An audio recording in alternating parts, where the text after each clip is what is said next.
Echo, Marvel Studios' 9th live-action series, picks up sometime after the events of Hawkeye, when Maya Lopez, aka Echo, the title character of the show, returns home to Oklahoma believing that she has killed Wilson Fisk. One of the biggest selling points of this series is that it was going to be Disney Plus's first TVMA series, and while there was a lot of hype around that, I did at times wonder why it had that rating, because for a solid 3/4 of this show, a TV-14 would have been just fine. For that other 25%, there were some moments where I was shocked at the things that Disney let them put on their streaming service.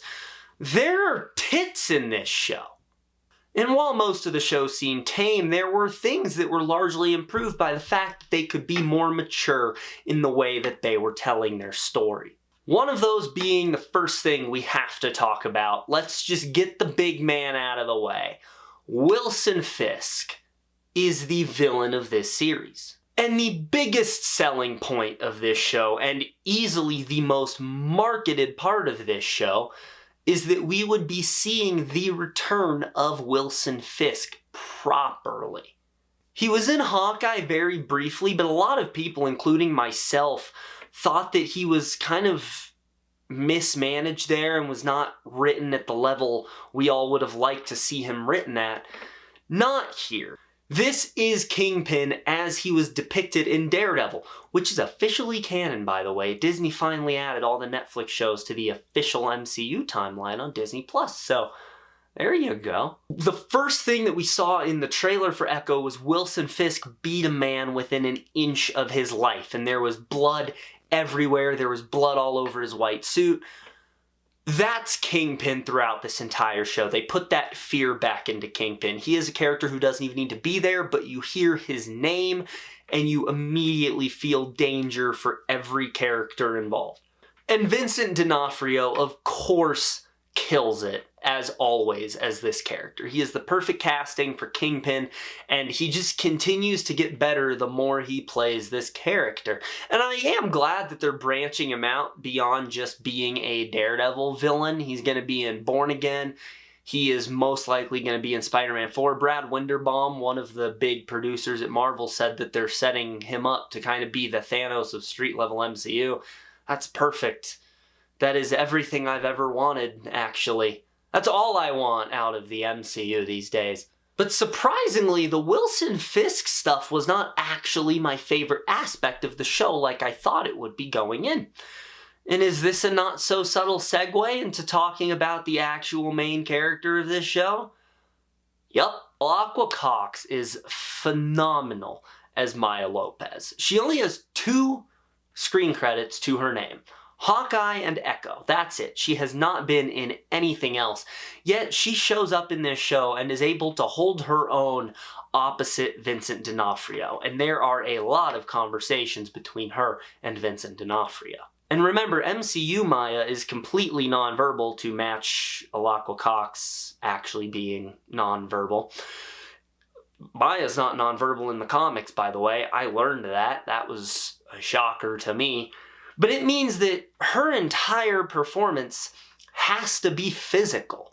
She does with her eyes and her mouth, with moving her mouth, not speaking, and her hands especially because she uses ASL, in such a way that it makes up for the fact that she cannot say any dialogue. And granted, Alaqua has had a lot of practice signing, but it sells so well on camera and you can get so much emotion out of what she's saying purely without words. This also means that everyone who hates reading subtitles is going to hate this show, because every single one of Maya's conversations has to be subtitled.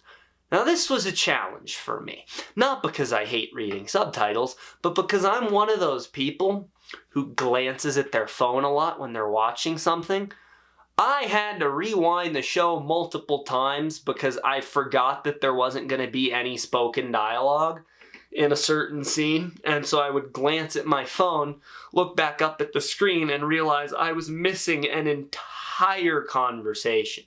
Echo's story is very personal and heartfelt instead of being a big world-saving story. And there's a huge emphasis on her family and her Choctaw heritage. And to me, that was one of the most fascinating aspects of the show. In fact, in the final episode, there's a little shout out. Marvel thanked the Choctaw tribe for working with them on the show to make it more accurate and more faithful. There was attention to accuracy throughout, even down to some of the designs on Maya's costume, keeping it authentic to why those designs would be there in the first place. Maya's family is just as important to this story as anything with Maya and Wilson Fisk. There's a very important subplot with her grandma that I was hooked into.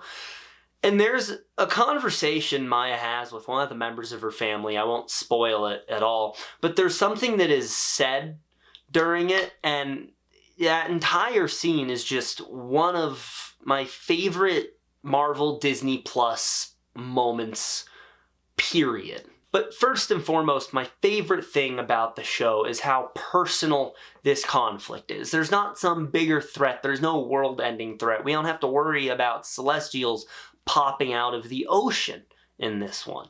It's this family drama from start to finish, both with Maya's actual family and then her father-daughter relationship that she has with Wilson Fisk.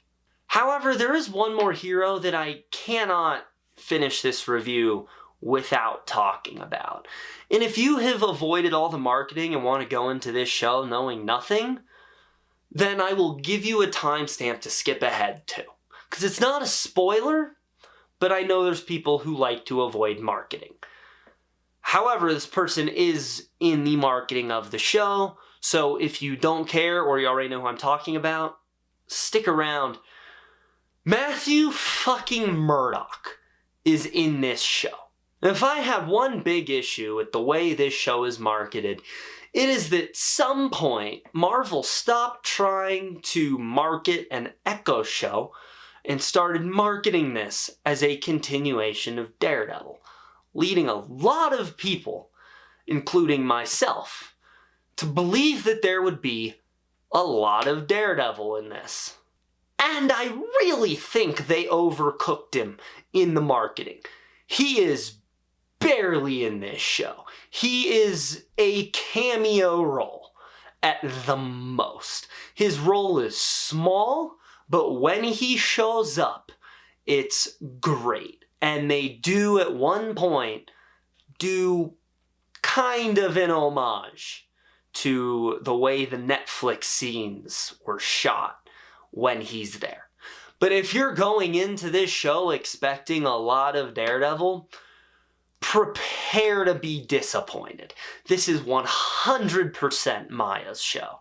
He has an amazing action sequence, and in general, the action in this show is pretty on point. There aren't many action sequences. The show isn't about its action at all. It's ironic for a show that leads a deaf character that it is very conversation heavy. But there's not much action. But when we do get action, it is fantastic. It is brutal, it is bloody, and even just the use of the environment is cool. The way that the characters, and Maya especially, will incorporate the environment into fights. There is a fight in a skating rink, and some shit Maya does and how she uses the skating rink was great. I definitely laughed out loud at a couple points.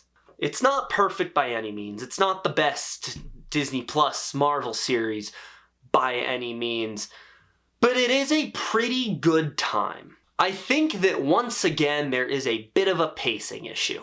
Everyone gives Marvel crap for doing these 6-episode seasons, saying that it's not enough time. Well, this show is only 5 episodes, so it's even less. And for the most part, I think the 5 episodes works, but you can tell that some stuff was removed. There have been reports that episodes were cut from this show. We don't know how many episodes. Some reports say there were 6 episodes, they brought it down to 5. Some people saying there were 8 episodes, they cut it down to 5. I don't know, but you can tell some stuff was removed. There are some side characters that do not get proper screen time for how important the show wants you to think they are. The first episode is just kind of a lot of setup and flashes through a lot of years really quickly. And at some point it felt like we could have branched it into a couple episodes. Certain things do move at breakneck speed. And while I was largely very satisfied with the finale, it was one of the better finales Marvel has done, I think we needed just a bit more time to get there. But overall, I am pretty satisfied with this show. It looks like a show that people made. And it's really sad that these days that's a compliment, but it does. You can tell they had a pretty good budget and they intended to use it. The shots look great. It looks like it was made by actual filmmakers. There are so many in-camera stunts. It really looks like they spent time and energy trying to produce something that they could be proud of, and I respect that. This show really seems like it might be turning a new leaf for Marvel, of these more separate, standalone stories that the creatives feel like they're actually having a good time making. This doesn't really tie to the Multiverse Saga. It's officially part of the Multiverse Saga, but it's trying to tell its own pretty character-driven story. It's not making a bunch of connections. It's not going out of its way to try to tie into anything. It is under a new banner called Marvel Spotlight, which is designed to be a more mature and grounded look into characters that aren't necessarily going to be super impactful for the Multiverse Saga. I think this is a great decision. They need to do this more, in my opinion. Why we didn't already have the Marvel Spotlight banner is honestly shocking. They should have made that the moment they started doing Disney Plus shows. It's a breath of fresh air, though. You don't have to watch anything to understand this show, because they recap what you need to know about Hawkeye and Daredevil in the show. It's something that Marvel will hopefully take lessons from, but fingers crossed. So there you guys go. That is my review of Echo. Again, not the best Disney Plus show. It's on the upper half, though, probably not the bottom half. I enjoyed it, but it's not without its flaws. If you have seen Echo, let me know your thoughts on the show as well as my review down in the comments below. Also, leave a like on this video, subscribe, click on the bell icon to receive all notifications from the M2HQ. That's going to be it. Have a great day, guys.